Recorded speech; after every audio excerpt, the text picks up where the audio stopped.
Dakota Territory, August 1888. The sun was a hammer, beating the parched plains into a shimmering anvil of heat. Yet Elspeth Muir was preparing for the cold. She was a slight woman, made wiry by grief and necessity. Most settlers saw her work and saw only madness. She was not building a cabin, not raising walls or patching a roof. She was hauling rocks. Day after day, she guided her late husband's weary ox to the serpentine bend of the Little Missouri River. There she waded into the slow-moving water, searching. She was not looking for just any rock. She sought stones that were dark, dense, and flat. Stones of basalt and granite, worn smooth by 1,000 years of current. Each one was a struggle. She would lever it from the riverbed, wrestle it onto a crude wooden sledge, and coax the ox on the long, dusty journey back to her small plot of land.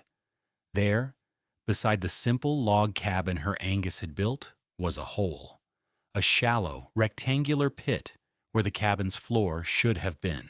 The men at the trading post called it the widow's tomb. They said her grief had unsettled her mind. Thomas Gable, the settlement's most respected builder, had tried to reason with her. He had built nearly every sturdy structure in their small community.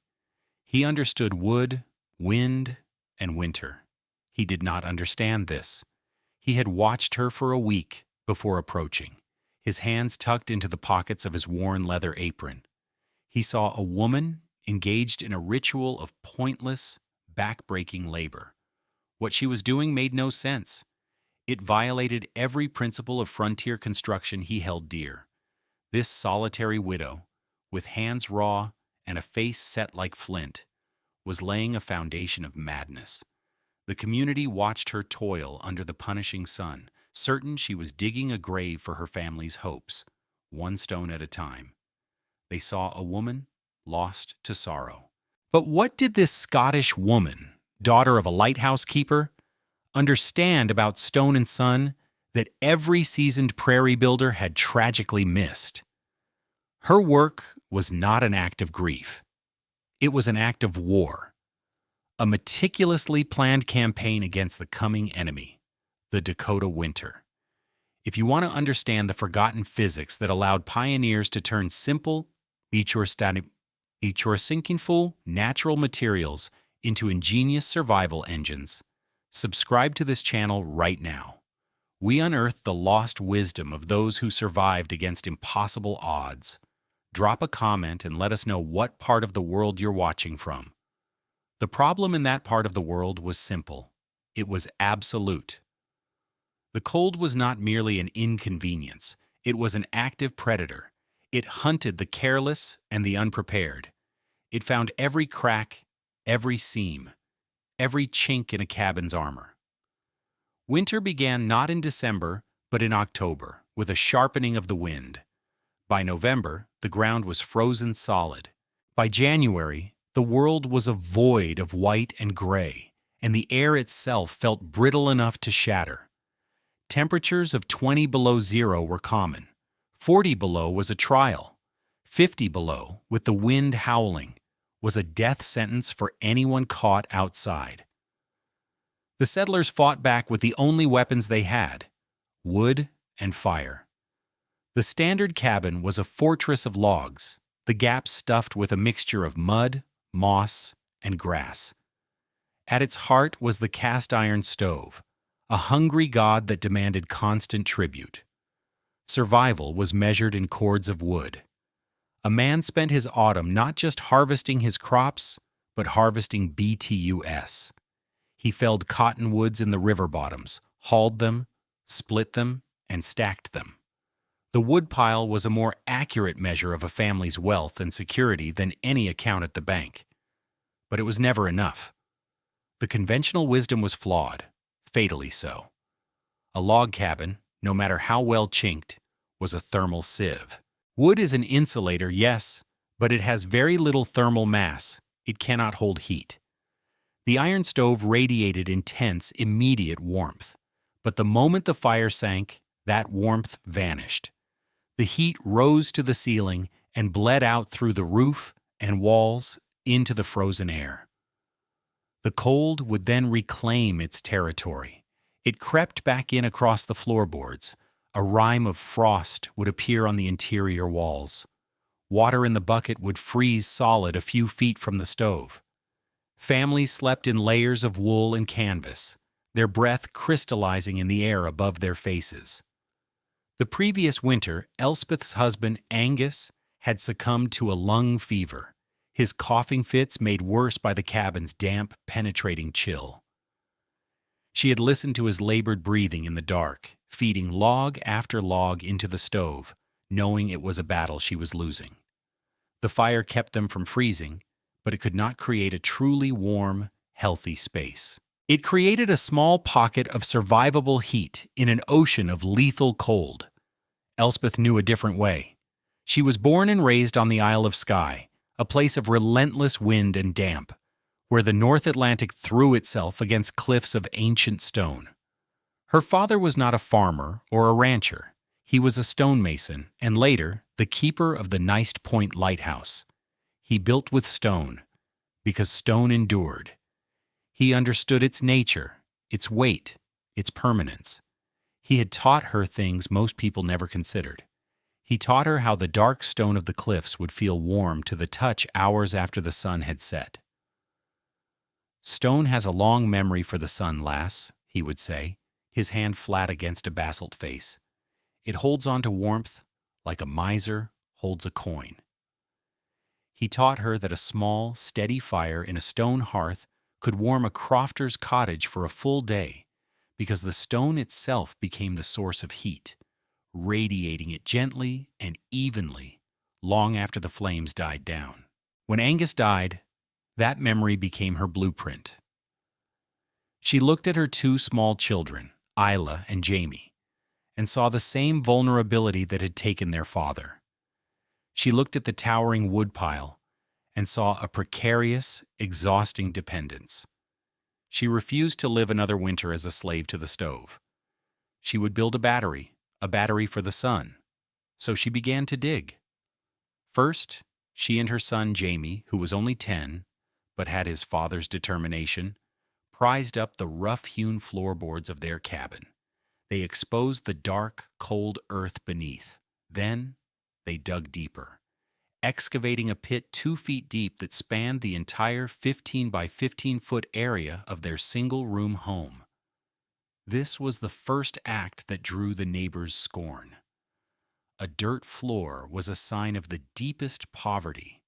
A floor 2 feet below ground level was just bizarre. But Elspeth wasn't creating a dirt floor. She was creating an insulated container. For 2 weeks, they hauled sand from the riverbank, bucket by painstaking bucket. They filled the bottom of the pit with a 6-inch layer of dry sand, tamping it down until it was firm and level. On top of that, they placed a layer of smaller, rounder stones, carefully fitted together to leave as few gaps as possible. This was for drainage, to keep any ground moisture from ever reaching her thermal battery. This was the insulation. Then came the hard part, the hauling of the great flat stones. She chose them with a mason's eye. They had to be dark to absorb the maximum amount of sunlight. They had to be dense with a high iron content to hold the most heat, and they had to be at least 10 inches thick. Mass was the key. She was building a thermal flywheel, a system that could store the immense free energy of the sun. As she worked, laying the stones one by one on a bed of sand and fitting them together like a great rustic mosaic, Thomas Gable paid his second visit. He was the voice of established wisdom, a man whose competence was proven by the warm families in the cabins he had built. He was not a cruel man. His concern was genuine. He stood in the doorway, shaking his head slowly. The air inside the floorless cabin was cool and smelled of damp earth and river water. Elspeth was on her knees, wrestling a massive slab of granite into place. "Elspeth," he began, his voice gentle but firm, "I cannot stand by and watch you do this. You are building a mistake." She paused, wiping a bead of sweat from her brow with the back of a muddy wrist. She did not rise. "It will work, Mr. Gable." "How can it?" he reasoned, stepping inside. "Wood is the warmest floor. It insulates. It keeps the cold of the earth away from your feet. This is stone. It has no warmth of its own. That floor will draw every bit of heat from your stove and pull it straight into the ground. It will be a block of ice under your feet by November. Your children will be sick before the first snow." His argument was perfectly logical.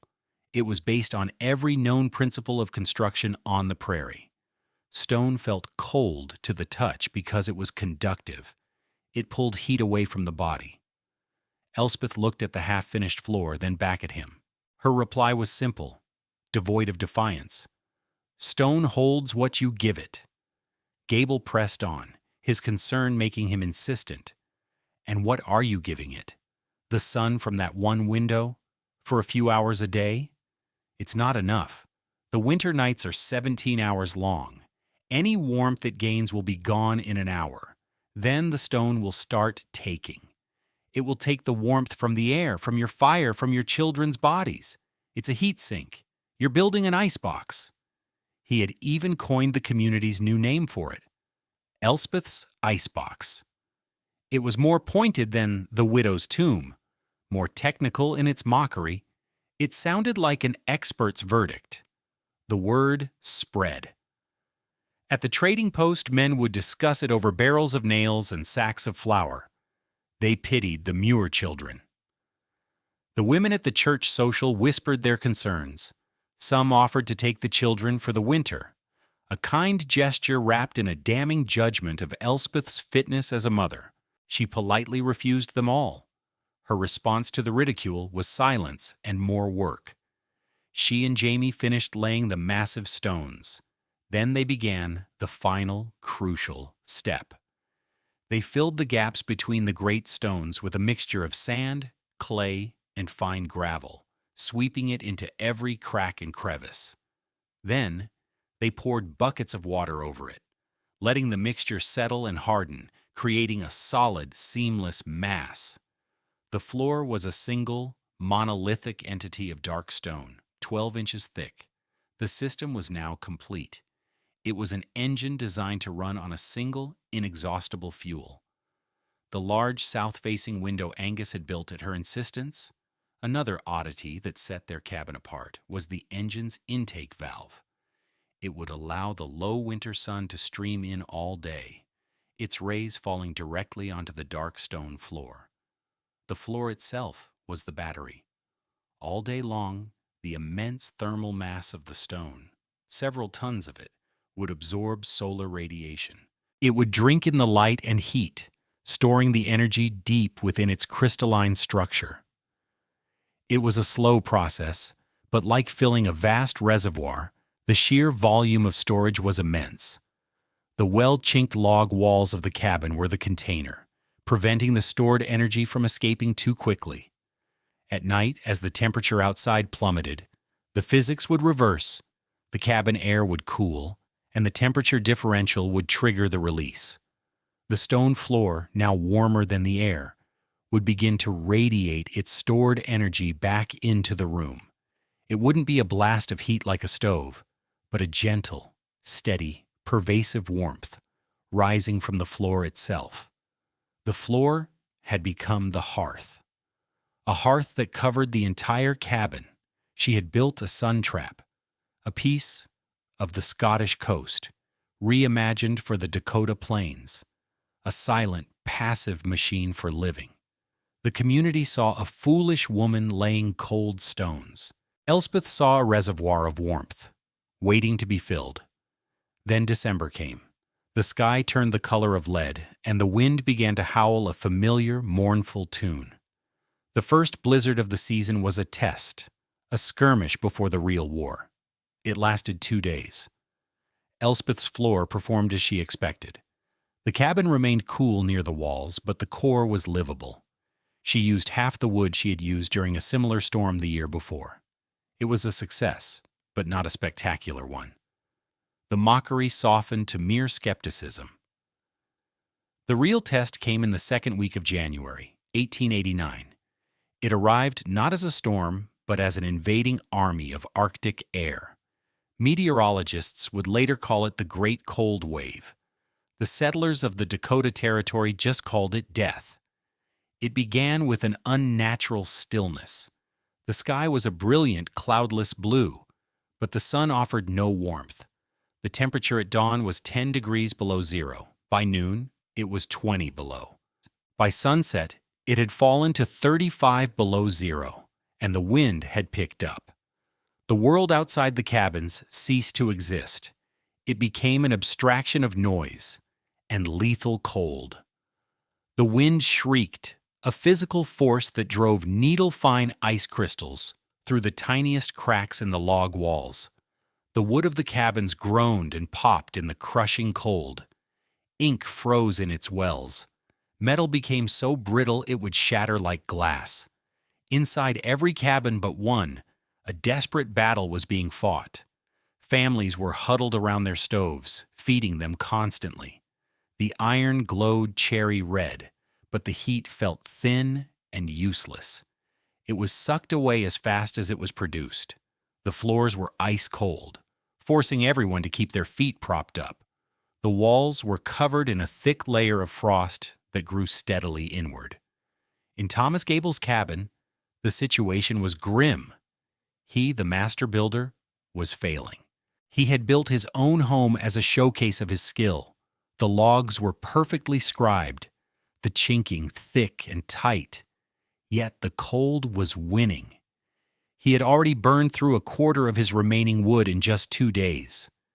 His wife and 3 children were wrapped in every blanket they owned, their faces pinched and pale. The temperature inside, 3 feet from the roaring stove, was just 12 degrees above freezing. He felt a cold dread that had nothing to do with the temperature. His expertise was worthless. His certainty had become a trap. On the 3rd night, the temperature dropped to 48 below zero. The wind was a solid wall of sound. A new fear began to creep into Gable's mind. The widow, Elspeth Muir.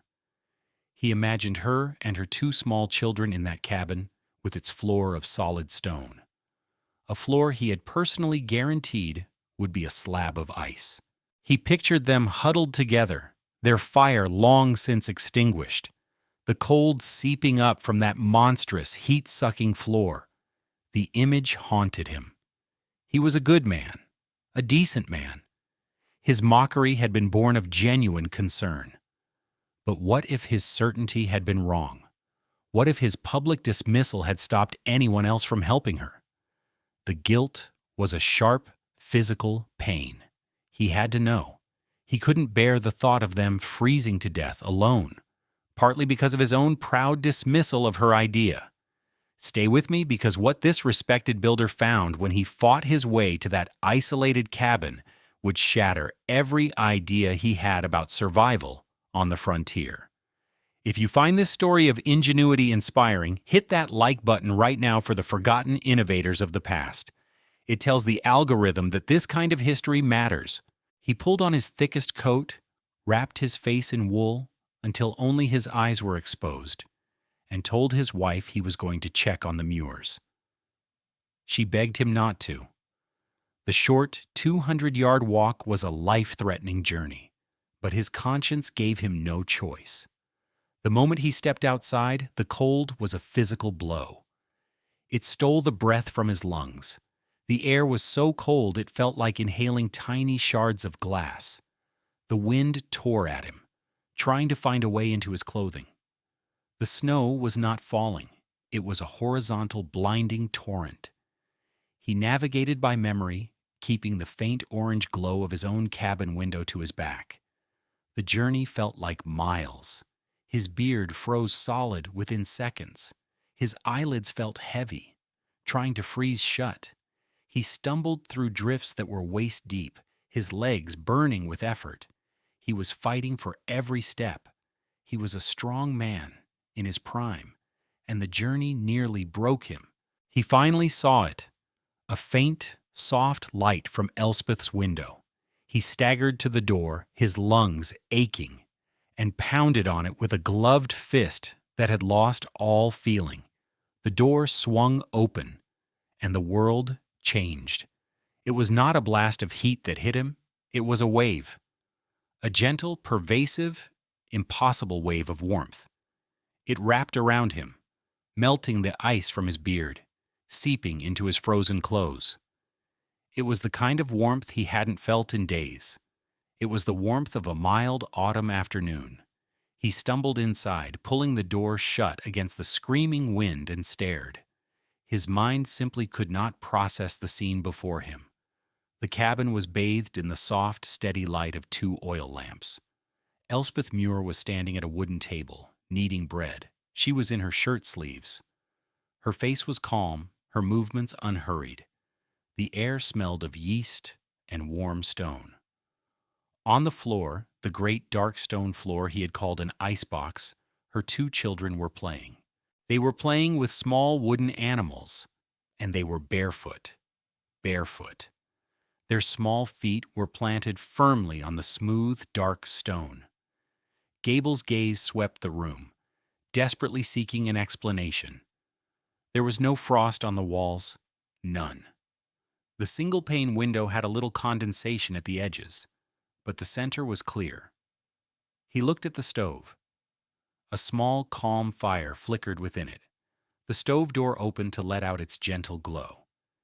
It was a fire for light and cheer, not a desperate, roaring inferno for survival. He looked at the wood box beside it. It was nearly full. He was an expert, a man of logic and experience, and every piece of evidence in this room was an assault on his understanding of the universe. He felt a profound sense of dislocation, as if he had stepped through a door and into another season. He slowly, unsteadily, walked to the center of the room. He knelt down, his frozen knees protesting.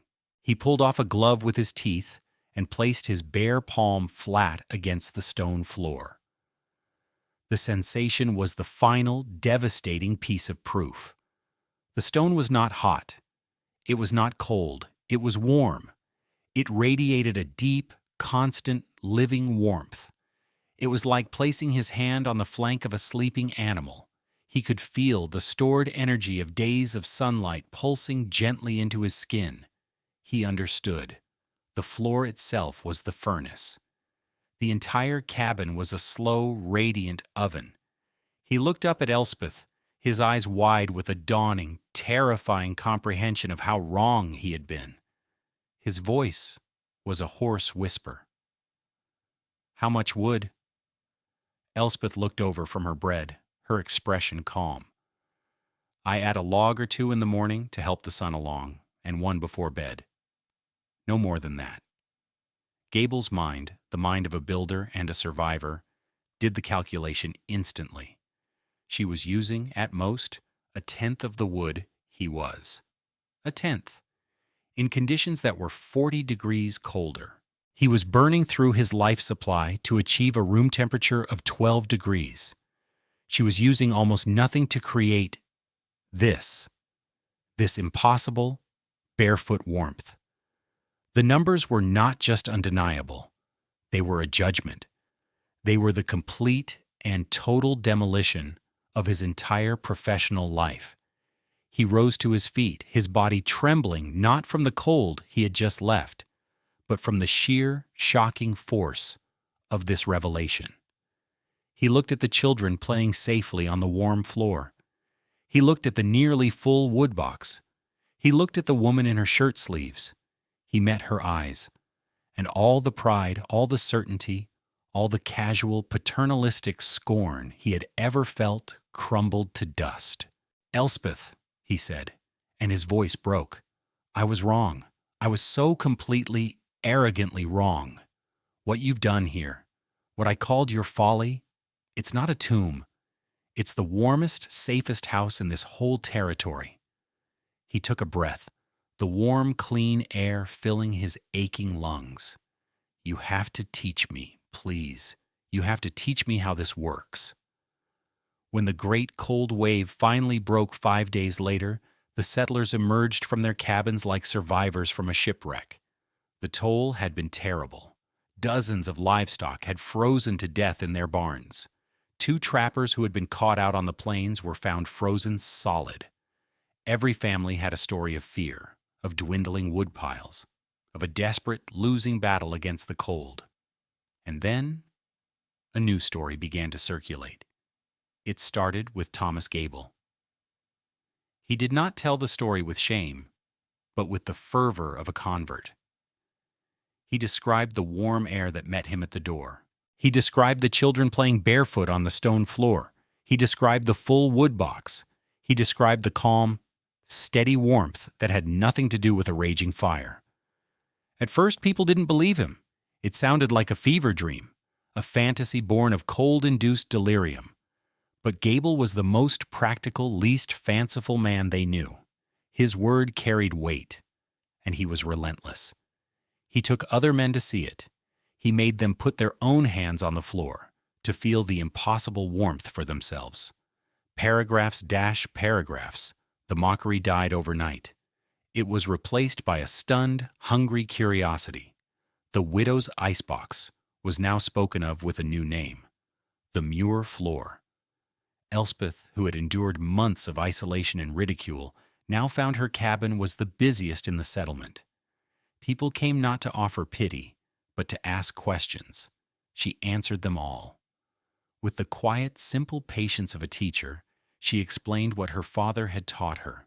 She explained the importance of the dark stone, the necessity of the mass, the critical role of the south-facing window. She used no fancy words like thermal radiation or passive solar design. She spoke of the stone's memory for the sun and how it breathes the warmth back out all night. That spring, a new kind of construction began. Thomas Gable, once the champion of the conventional log cabin, became the chief evangelist for the Muir floor.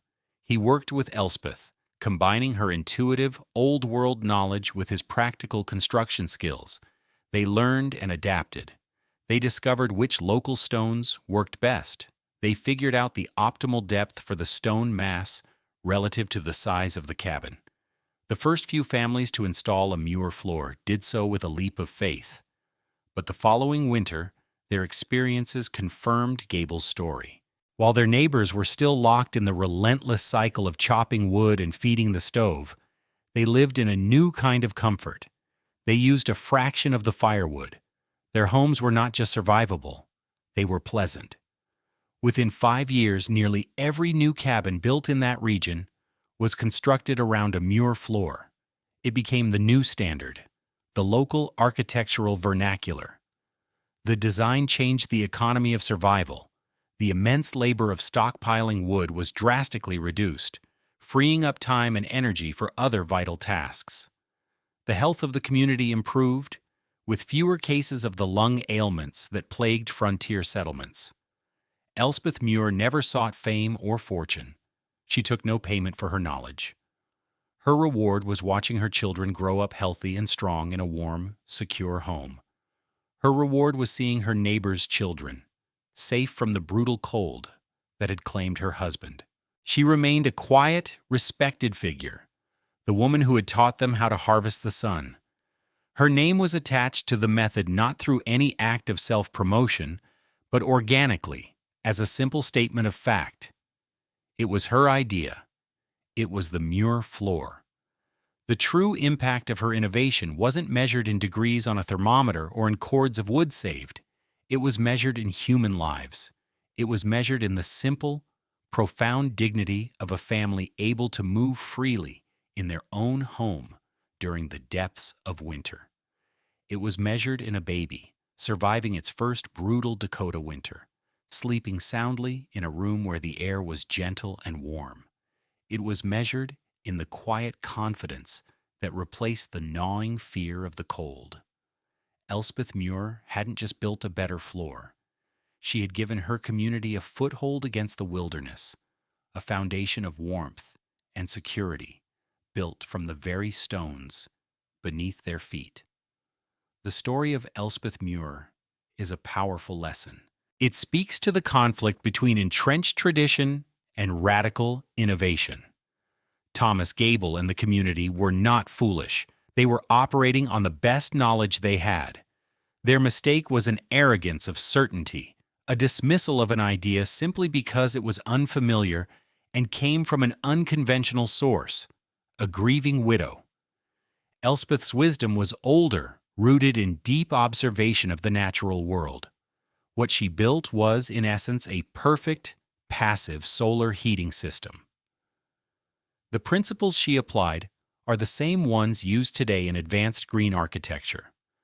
Modern engineers talk about thermal mass, insulation, and heat transfer coefficients. Elspeth Muir just called it the stone's memory. Her story is a testament to the power of empirical evidence. No amount of mockery or logical argument could stand against the simple, inarguable fact of her children playing barefoot on a warm stone floor in the middle of a blizzard. It reminds us that sometimes the most elegant solutions are not found in new technologies, but in a deeper understanding of the materials that have been with us all along.